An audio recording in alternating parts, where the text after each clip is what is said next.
kooxaha gurmadka degdega ah ee dalka Morocco ayaa ku dadaalaya sidii ay u soo badbaadin lahaayeen wiil yar oo ku dhacay ceel kaas oo ku jira muddo 3 maalmood haatan. howlgalkani la doonayo in lagu soo badbaadiyo Rayaan oo da'diisu ay tahay 5 sano jir ayaa si weyn indhaha loogu hayaa guud ahaan boqortooyada Morocco iyo caalamkaba, iyadoo warbaahinta adduunkuna ay uga waramayso si toos ah.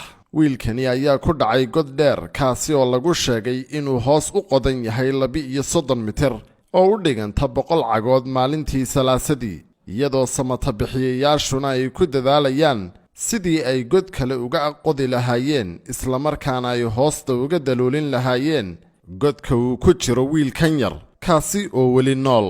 afayeen u hadlay xukuumadda ayaa ballan qaaday in si degdeg ah loo soo badbaadin doono wiilkan yar, waxaanu sheegay inay qalbiyadoodu la jiraan qoyska ilmaha. fariimo gaagaaban oo lagu baahiyey barta Twitter taas oo loogu baaqayo adduunku inay badbaadiyaan ilmahan ayaa haatan socda, waxaana fariimahaasi ka soo jawaabay dalal ku yaala waqooyiga Afrika oo ay ku jirto dalka jaarka ah ee Algeria. shilkani ayaa adduunyada xasuusiyey dhacdadii horaantii 2019 ka dhacday Spain, taas oo ilmo 2 jir ahaa uu ku dhintay ceel laga guuray oo ay qotadiisu dhammayd 70 mitir.